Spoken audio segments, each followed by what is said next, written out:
All right. Welcome, everybody, to our Tuesday night show and share here at Knox Makers. Anybody's first time joining us this evening? Great, welcome. Tuesday nights are our show and shares. This is when people get together and show what they are working on, what they've completed, what they're stuck on, or what they failed at. We welcome all types of projects. So tonight we've got quite a long list, so we're going to kick it off. And first up is going to be Neil, who has a couple of things to talk about, but first is going to show tensegrity number 4.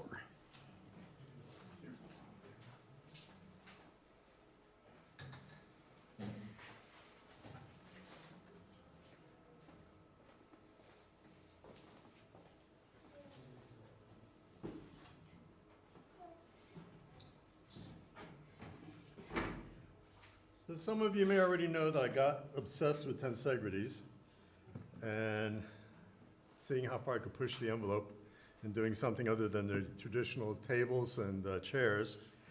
And I've shown here before 3 that I've made prior to tonight. And the one thing I wasn't happy with those 3 was you couldn't really see the separation very well of the 2 halves. And if you're not familiar with what a tensegrity is, it's somewhat of an illusion where the top half is floating, appears to look like it's floating above the bottom piece. And so this is my biggest piece to date so far.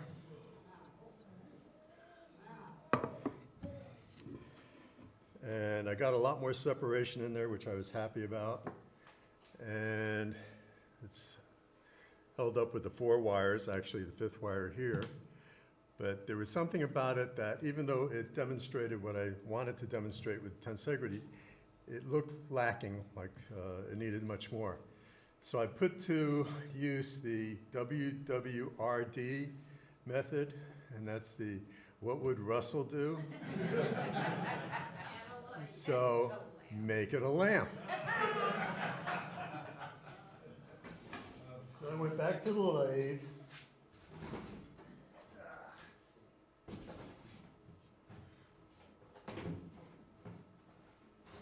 Wanted as much realism as I could get out of it. This side actually has a bead chain for the switch. This is the portion here that, well, that would go up here and support the shade. And of course, every lamp should have a light socket, which I also turned on the lathe. And it should have a light bulb, which I also turned on the lathe. So all that goes up into here.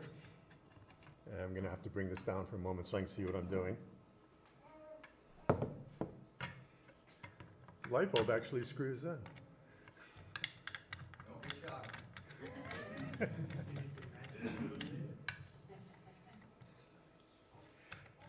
And what's a lamp without a lampshade?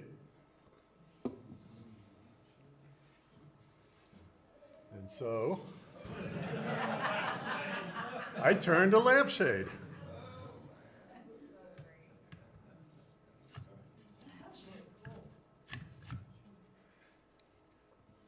Now, one of the things that I didn't like about the previous tensegrities that I did was these wires, which are the compression wires.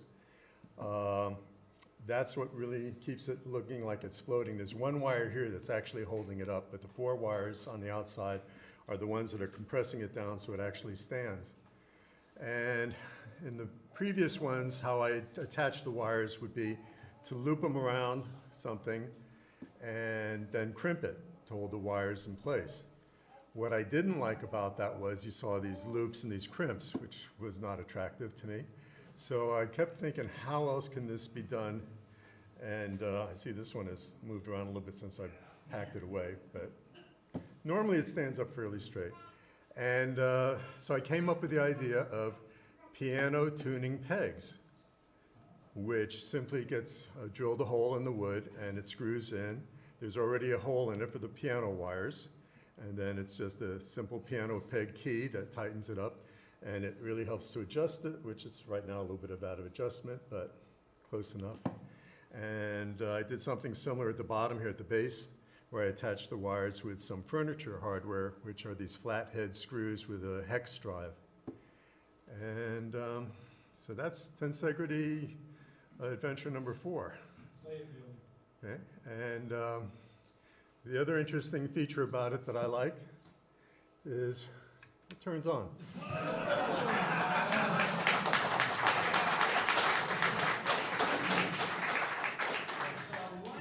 It is a lamp. So, any questions? Any questions? When you're tensioning everything, is everything standing up or is it laying down? How do you tension that with all the? As I'm assembling it, Yeah. I had to lay it down because until you get the tension equal on all 4 wires, it will flop all over the place.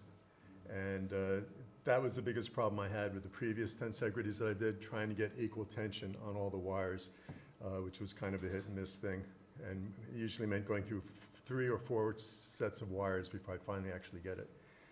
This one did have a little bit of a mishap, so it did go through 2 sets of wires because I didn't realize exactly how much tension was going to end up being on this thing, and it snapped the tension wire, which had a 15-pound breaking strength on it, and I had to replace it with a 50-pound wire. So that's what's happening on that one. Okay. So, actually, what I did think this might be good for too, before I made it into a lamp, was a lightsaber hilt. Okay, how many people are familiar with the lightsaber hilt challenge that is starting to go on? That's great. If you're not aware of it, what happened a couple of weeks ago, let me get this out of my face.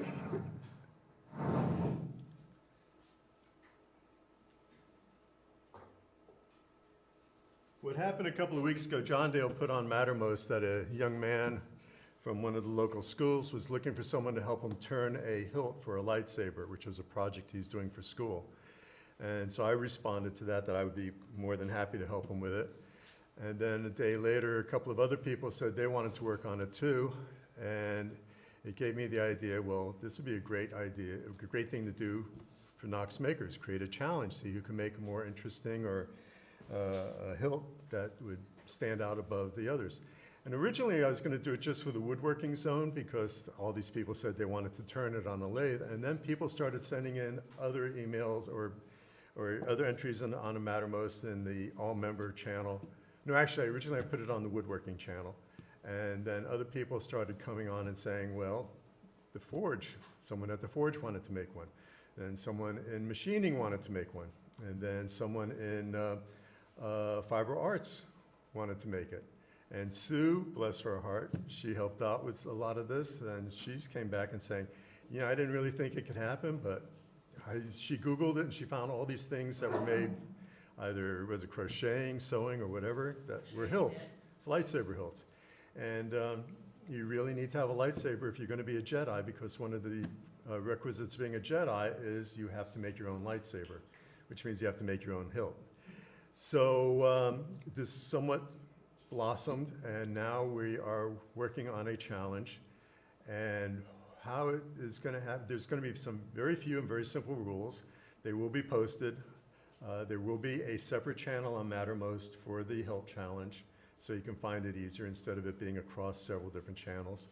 And where it stands right now is the deadline for the finished hilt will be April 30th, which will be a hack night, which you can bring in your completed hilt, and then everyone will get a chance to see it.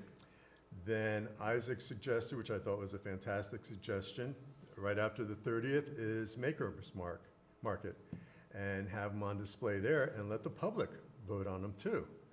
So that sounded like a really good idea too, because the more the public knows what Knox Makers does, the better for us. And so on the 5th, which is Makers Market, they'll be on display. We haven't decided it'll be in here on a table, outside on a table, but they'll be on display somewhere. When the person brings in their entry on the 30th, they'll be assigned a number.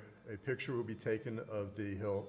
It'll go on Mattermost in the Lightsaber Challenge channel, and members will be able to vote on it, which is their favorite hilt. Then on the 7th of May, also a show and share night, the winner will be announced. And the winner already has coming to them, whoever that winner may be, has coming to them a $100 cash prize. So it definitely makes it worthwhile. And I cannot, but don't ask me, I cannot reveal who donated the $100. It was part of the agreement. But yeah, there's a $100 cash prize, so that gives you a little more incentive to get out there and make a hilt. And let me see, was there anything else? I think that's it. Any questions on that? All right, so watch in the, on Mattermost, the name of the channel will be, someone's gonna help me with this because I have never made a channel and I don't wanna mess it up. But I believe the name of the channel will be Lightsaber Hilt, Challenge, or Hilt Challenge, something like that. So look for it probably sometime during the next week. For those of you who are looking to get your authorization class in wood turning, instead of there being 1 or 2 classes a month, I'm going to accelerate it somewhat so that people who want to turn a hilt, I will have a wood turning or woodworking 102 class once a week for either 3 or 4 weeks in a row, and those will go on the calendar sometime in the next few days. So be looking for that. If you've tried up signing for the wood turning classes before, you know it's kind of hard to get to it because they sell out pretty quick.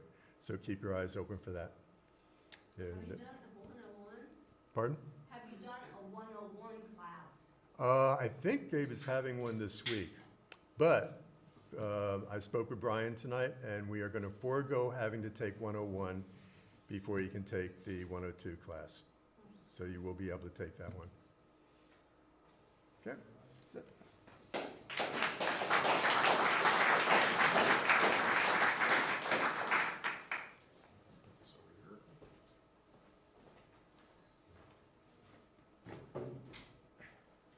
Great, thank you for all that. All right, coming up next, we have Tracy, who's going to show framed Audreys.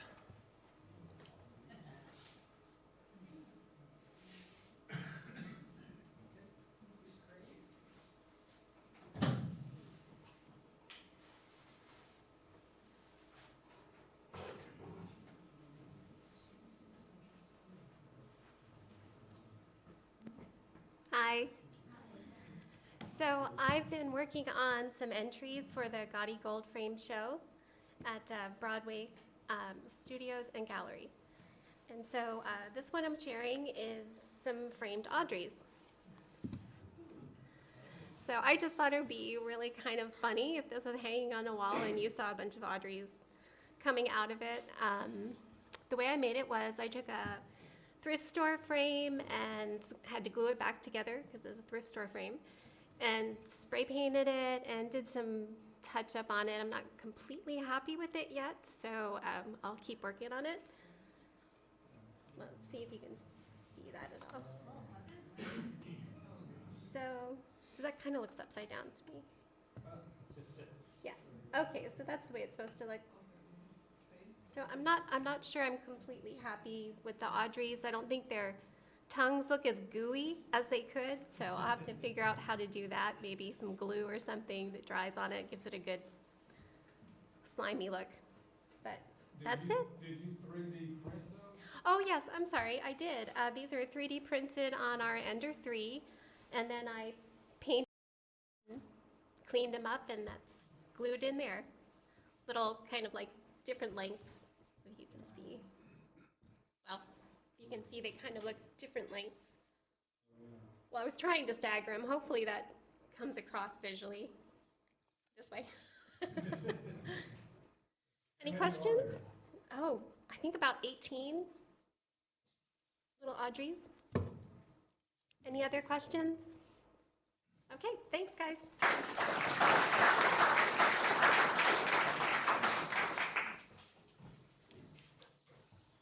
All right, very cool. Coming up next, Muhedin is going to show a robotic tank.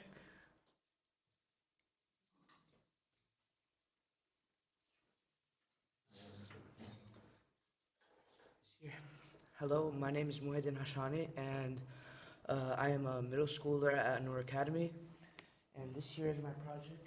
This is my tracked vehicle. It took me about since, I don't think it could fit over here. It took me about since the end of summer break to build to about the middle of winter break. And first what I started out was designing the tank. The program I used was SketchUp, and I use SketchUp because it's a really easy and reliable program to use. The next thing I did was 3D print the pieces. Some of the lengthy things that took me a while to 3D print is these tracks over here. The tracks, I tried to make them move, like, I tried to make them already connected to each other so that when I snapped them, they could move easily with each other. But a problem with that was 2 of the tracks would have to be connected, which means 2 of them couldn't move, like, since I used super glue. The other thing I did here's the circuit over here. I had some problems with the circuit. The PCB board I used, I redid it about 3 times. And like I went to ask people for help on soldering lessons, and I went to I forget his name. His shop was, yeah, I forgot his shop too. Yeah, he was a really nice man, and he recommended me this place, and he gave me Mr. Isaac's email. And I sent Mr. Isaac an email and asked him if he can help, and he told me that I can come, and he helped me figure out what the problem was with my PCB, and he helped me solder some of the pieces, and after a few weeks of fixing the PCB, we finally managed to make these 2 motors here work. These motors are 12 to 24 volt DC motors. And I'm using a 12-volt battery over here. And I'm using a Fly Sky transmitter. And I'll show you it moving.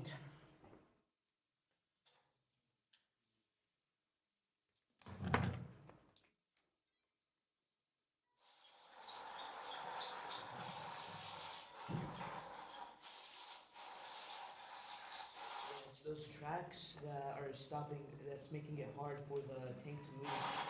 That's what I plan on redoing. I plan on fixing the tracks so that I can put a metal rod through it and hopefully make the tracks move easier. Other than that, it works really well.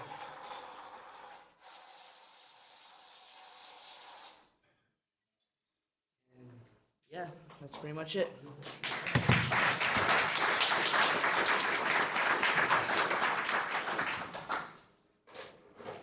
That's really impressive. Thank you. Have you thought about trying to make a master link for your tracks? What do you mean by that? A master link is something that connects 2 sides of a chain or track like that, and it'll kind of accept both sides of it, and it'll stay flexible.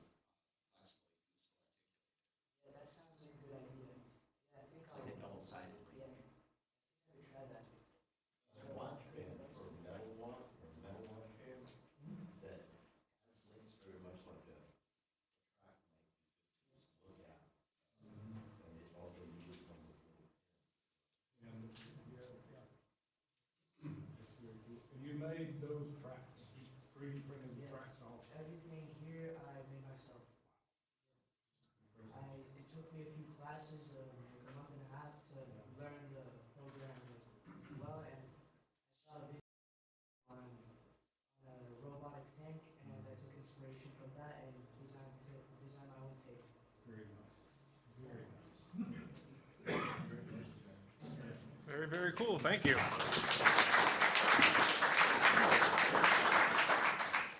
All right. Coming up next, Wes is going to show wood sublimation.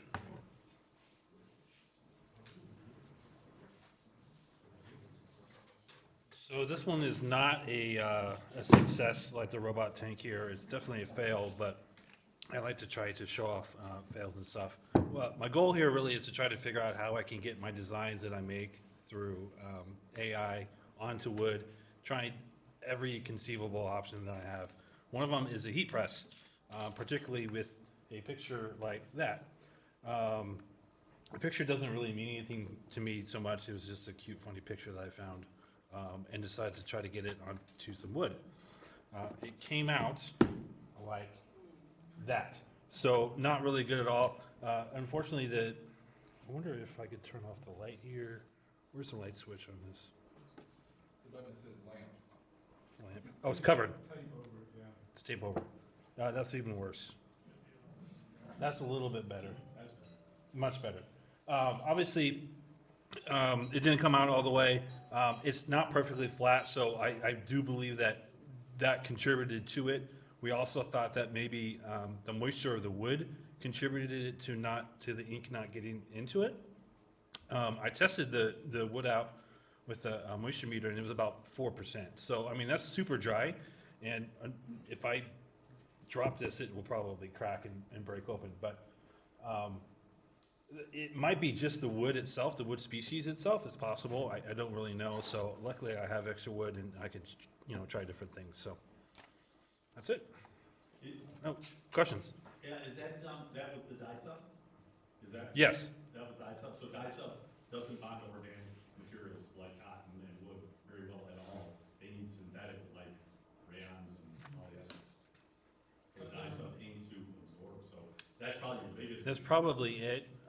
It does state somewhere on there that it's supposed to be able to do wood, but maybe it's not thinking that you're using the dye sub from the printer here. Spray, you could get a polyester spray that you can. Oh, polyester spray, okay. Just cut down a polyester tree. Oh, yeah. Who has a polyester tree around? Yeah. Is it always gonna be flat that you wanna go ahead and put something on, or is it round, or what? Flat, yeah, mostly flat, yeah. Have you tried water slide decals? No. Waters, It's kinda like the old decals for the old snap fit models okay. back in the eighties, where you had a Camaro, you could actually print on an inkjet printer your Thunderbird logo, and Mhm. then you dip it in water, and then it peels off, and it's kinda gooey, kinda like, like a glue, and then you apply it on there. And then you just And kind then of you just, can go ahead and clear coat over it, yeah. interesting. No, I haven't, I'll link up with you after for more information on it. Yeah, it's, It looks like you didn't, sand that, I did not. would make it a lot easier. Sure, yeah, that would probably be, I decided just to go for it and just what I had and start raw and just kind of, go down from there. But hey, look at that, I got another side, so, and extra paper and all that kind of stuff, so. Yeah, it's a work in progress. I hope to, make something out of it and do really well, and so. Thank you.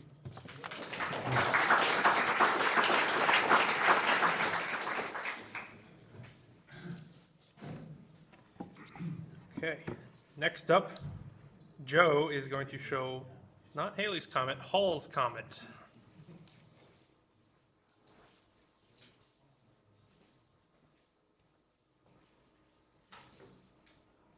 Get this queued up here.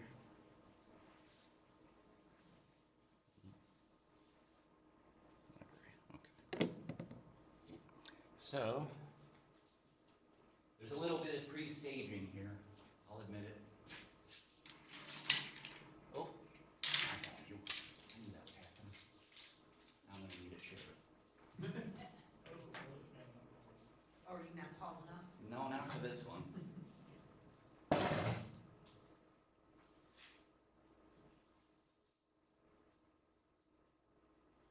We'll get there.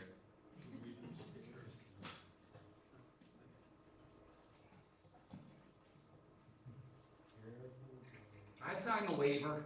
I'm calling OSHA. It's on camera, it's being streamed. All right. That was a lot smoother. Anyways, I've been interested in making some mobiles for a long time. Anyways, I made a small little sample one, and that worked out really well, so then I went big.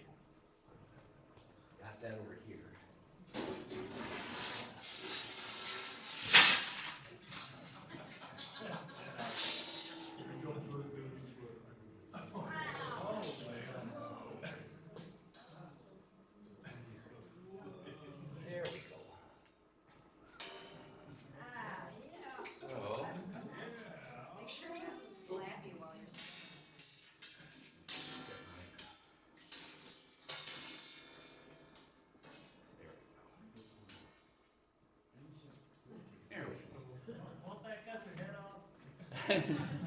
hopefully it'll be over all our heads. I'm planning on putting this over in the metalworking zone, just to hang up there in the ceiling for a little while.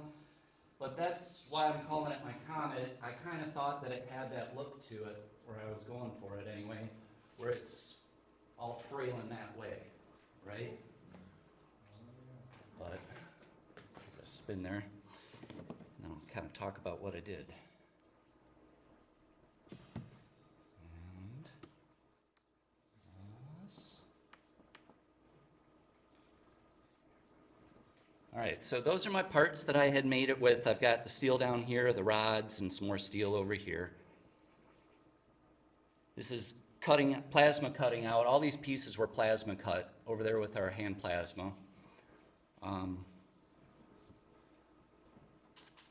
make the chain links, I just took three sections of chain and using a cutoff wheel on the angle grinder, just made a couple little slots in there to accept some lock washers, which is what is here and here. And that's kind of how they balance, a little close up there of it. When you build a mobile, you start from the bottom tier, you find its balance, and then you start working up as you go. So I started there, started bringing it up, arranging the pieces as I went, and then got it all together eventually. So I like the metal look, so I left it kind of like a brushed metal, so it'd be real shiny. Over in the metalworking zone, it kind of loses a little bit of its contrast, because everything over there is shiny metal, but I don't know. I still like that look, so I'm probably going to leave it like that. But yeah, so that is my mobile.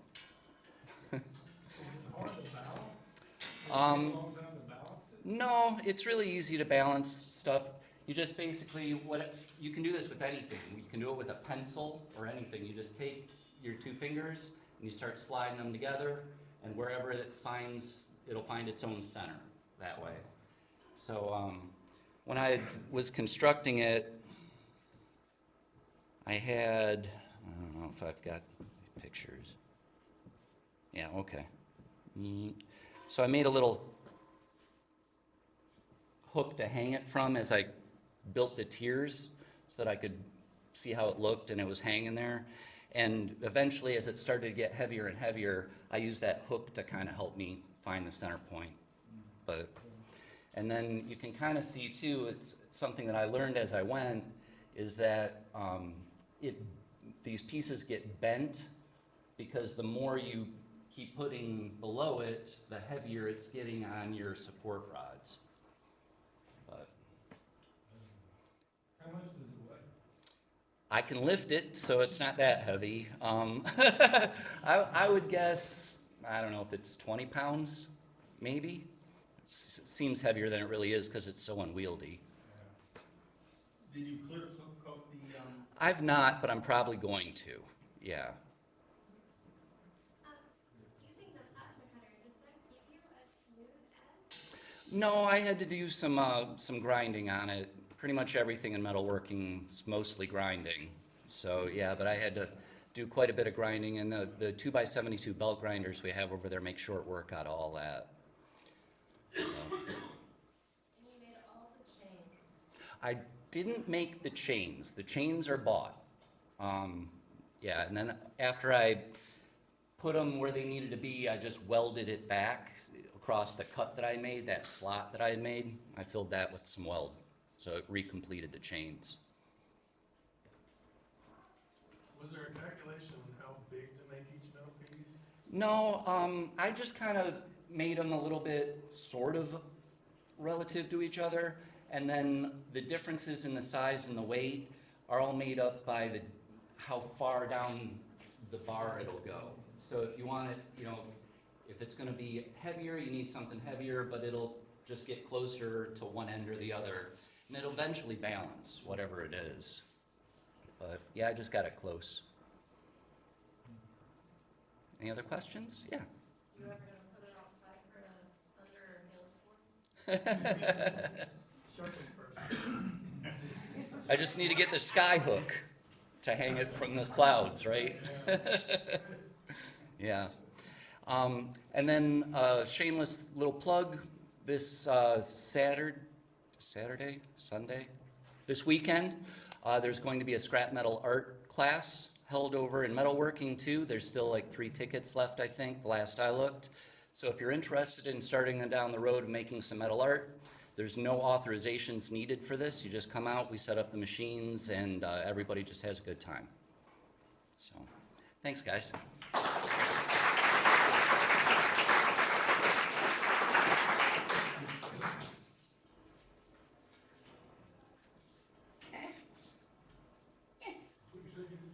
Do you need to share?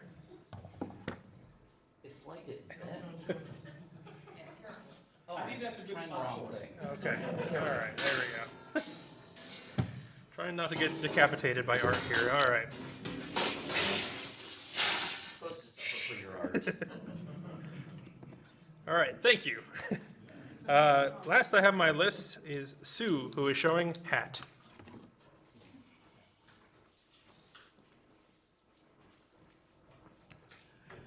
It's tough following Joe. Mine isn't nearly that creative. So a while back, I did fingerless gloves, and I wanted to make a hat to go with it. There are different ways to crochet and or knit. You can start at the top and come down, or come down and go to the top. This particular pattern was from the bottom and go to the top. And let's see, I need to go out with that so you can really see the cable. I'm trying to kind of mimic knitting with the cable stitching. And I feel it came out pretty good. It was nice. But what I didn't like about going from the bottom to the top is with these big cables, you can see I've got a lot of air circulation in case I happen to be a hothead in the wintertime when I'm wearing this. So time-wise, I'm seeing you look at me, Russell. Yeah, how long did it take? Several evenings. Several get all the way around and pull it back out because I missed something, and back and forth. But yeah, I'm pretty happy with the way it turned out. I'm ready for the next snow couples.